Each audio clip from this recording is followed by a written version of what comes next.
C'est bon. Donc, bonjour, moi je suis Pascal Jarnaud, je suis médecin de santé publique à Rennes. Je suis à mi-temps sur le CHU de Rennes et à mi-temps sur une structure régionale d'appui qui s'appelle CAPS-Bretagne. Depuis que j'ai quasiment fini mon internat, je m'intéresse à la représentation des usagers, des patients dans la démocratie, dans le système de santé, dans les soins. Aujourd'hui, j'ai présenté un travail qui visait à évaluer l'implication des représentants d'usagers dans les établissements de santé, dans la lutte contre les infections nosocomiales et la qualité et sécurité des soins. Je pense qu'une idée très importante qui a émergé lors de ce travail, c'est si on veut impliquer les représentants d'usagers, il faut les impliquer à toutes les étapes d'un projet. Le faire dans le cadre d'un groupe usager professionnel, paritaire. Un des écueils à éviter, c'est d'avoir un usager alibi, donc de prendre un représentant d'usager, des représentants d'usagers qui vont pouvoir échanger avec les professionnels. Ce projet de recherche en fait a été construit parce qu'on avait mis en place avant des séminaires, parce qu'on avait mis en place des formations actions.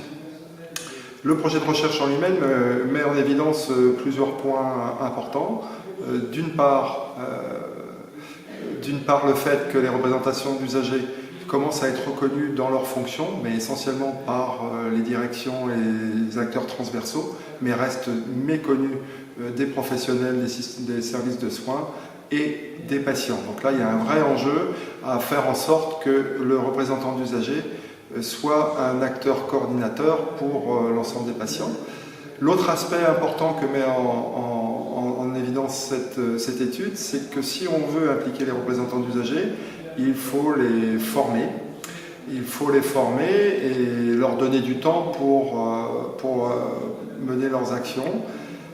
Donc ça, c'est la deuxième idée. La troisième idée, qui sera la dernière, c'est que si on veut que les représentants d'usagers prennent leur place dans l'organisation des soins, dans la coordination des soins pour les autres patients, il faut leur laisser la place. Donc moi, je pense que le message essentiel de ces 10 années de travail avec les représentants d'usagers, c'est vraiment que ça doit être une co-construction. C'est-à-dire qu'il faut travailler avec les professionnels pour bien leur faire comprendre l'importance d'impliquer le patient au niveau de la prise en charge et sur des organisations transversales comme la qualité et sécurité des soins, faire comprendre aux professionnels qu'il faut impliquer les représentants d'usagers dans la gestion de la qualité et de la sécurité des soins et donc leur laisser la place.